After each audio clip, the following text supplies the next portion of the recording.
Saying yes to high performance means first saying no. When you look at the rituals, for instance, says Gilbert Onoka, what we've actually done is to strip things out. What hasn't changed are the go-tos that drive the legacy. The art is knowing what to spit out. People think focus means saying yes to the thing you've got to focus on. Apple founder Steve Jobs told the writer Walter Isaacson, but that's not what it means at all. It means saying no to the 100 other good ideas that are there. You've got to pick carefully. In the England setup under Woodward, Humphrey Walters likened it to taking all the furniture out of a house, all the chairs and tables and fixtures and fittings, and the mysterious stuff that accumulates in drawers, and only putting back what is useful. This is as much about controlling the psychological environment as it is the physical. Computer programmers have a phrase, garbage in, garbage out. If we apply the analogy, this means the verbal, visual, and gestural language that we allow to take up residence in our heads. The toxins like alcohol, drugs, or sugar that we allow to take up residence in our bodies and minds. The people we allow to take up space in our lives. Psychologists talk about stimulus response, whether it's the influence certain people have on us or certain substances have on our metabolism. We must be careful what we ingest. We have to be careful what furniture we reintroduce to our metaphorical house. Key to a high-performing learning environment is the quality of the material that is allowed to enter, to permeate our bound system and become the stimulus for our response. The All Blacks are notoriously judicious in eliminating undue influence. Equally, they are curious and innovative when it comes to seeking out stimuli, knowledge, and insights from what other people and organizations. Coaches Henry Smith and Hansen have visited other teams, the New York Giants, Sydney Swans, Melbourne Storm, among others, to better understand their culture, standards, and systems. The All Blacks mantra, "No dickheads," was shamelessly stolen from the Sydney Swans. Scrum coach Mike Cron is also a student of sport. Part of my NZ contract allows me to go anywhere in the world to upskill myself, he told the Samoa Times. I've been to sumo wrestling camps in Japan, judo camp in Japan, the New York Knicks, Yankees and Giants, NFL camp in Florida to pick up ideas. The team brought in an eye coach who introduced them to various exercises to improve spatial awareness, and psychiatrists and karate black belts to work on the All Blacks' untimely habit of crumbling under World Cup pressure. Onoka also brought in the wisdom of Maori artist and Kappa Baka exponent Derek Lardelli to help reconnect the team to their identity and develop a new haka, Kappa Opanga, to express their sense of self. Like all good teachers, the All Blacks coaches are students, not only of the game, but also of human nature. Like all good teachers, they love to learn. In the run-up to the Rugby World Cup, the coaches brought in a man called Jack Hobbs to address the team. A fabulous man, says Graham Henry, and a sad situation. Hobbs was a former All Blacks captain, and until illness forced him to stand down, CEO of the NZRU, he had leukemia, a condition that has since claimed his life.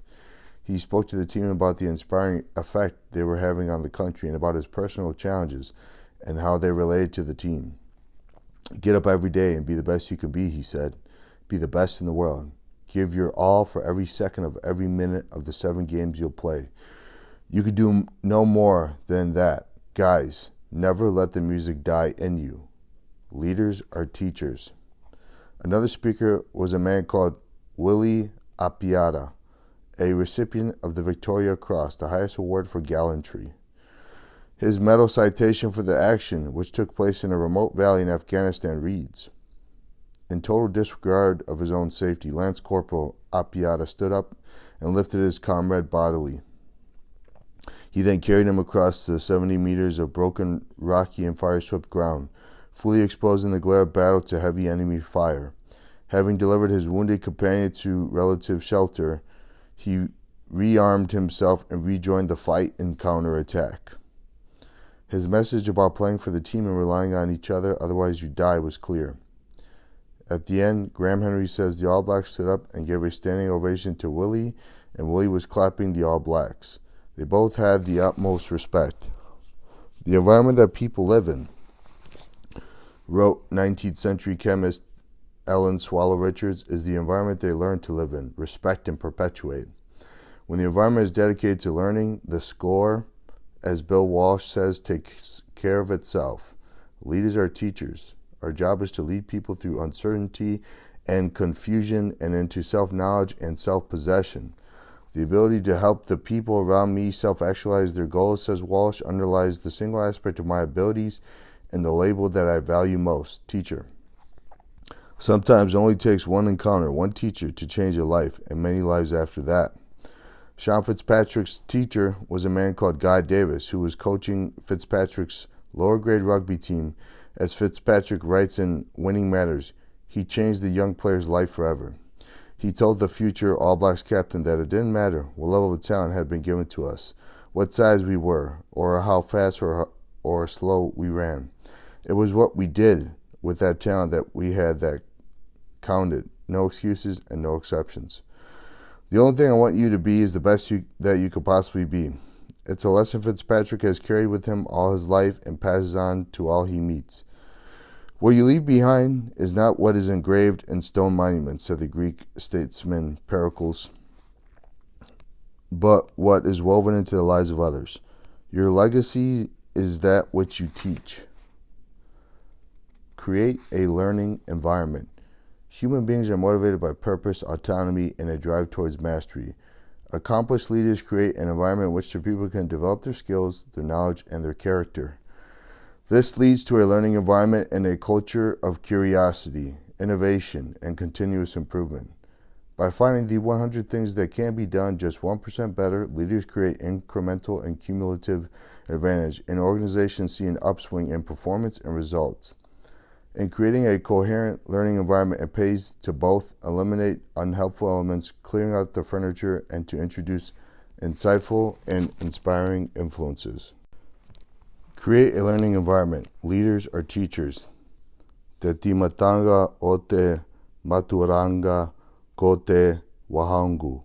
Te wahanga tuarua ko te wakarongo. The first stage of learning is silence. The second stage is listening.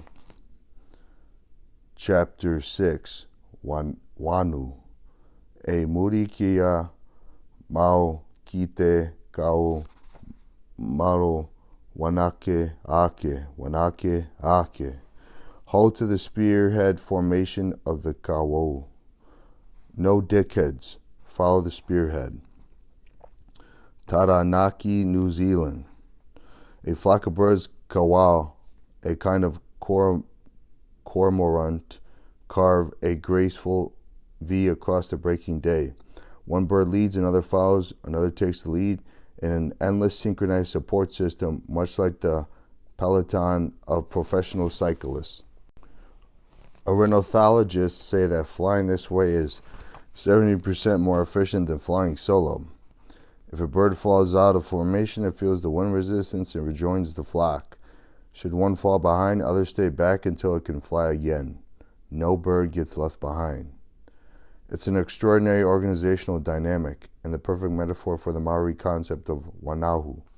Wanahu means to be born or give birth.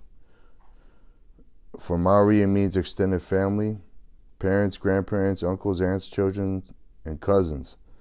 In the vernacular, has come to mean our family of friends, our mates, our tribe, our team. In Maori mythology, wanahu is symbolized by a spearhead, an image derived in turn from the flight formation of the kawu. A spearhead has 3 tips, but to work properly, all the force must move in one direction. And so it is with wanahu. For a wanahu to function, everyone must move towards the same point. You are free to choose the course you take, but the spearhead is most effective if you all work together. We need people who will work hard and work hard for their brother, says Gilbert Anoka. We know that is a pretty good formula because the way you get contribution. The definition of a great team, says Kevin Roberts, the global CEO of Saatchi & Saatchi, is that it is in flow more frequently than the opposition.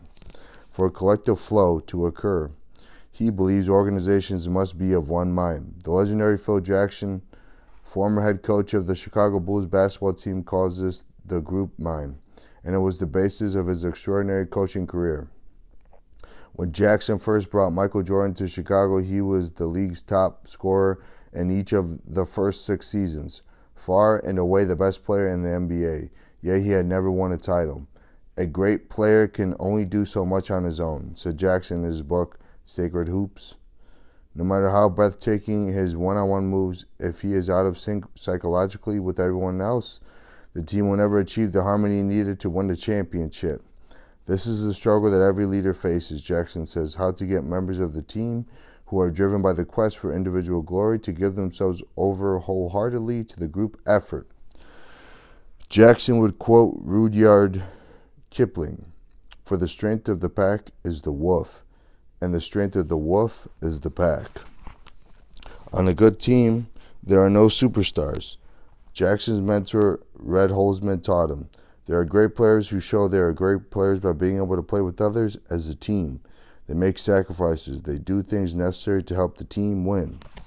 The results of Jackson's egoless approach speak for themselves. When Michael Jordan retired in 2003, he had won 6 championship rings and was voted most valuable player in all those finals. Turning his me into a we had alchemized his reputation into trophies and medals. Being a great team player made him a great player, the greatest of all time.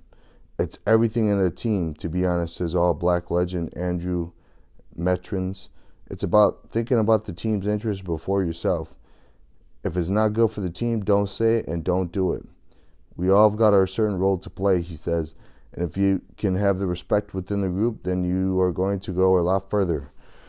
If the guy like a goal kicker can respect the ability, the difficulty of the guy throwing into the lineout, or how tough it is for a guy to hold in the scrum on the right-hand side, Owen Eastwood says that if the first steps in developing a high-performance culture are to 1. Select on character, 2. Understand your strategy for change, 3. Co-write a purpose, 4. Devolve leadership, 5. Encourage a learning environment.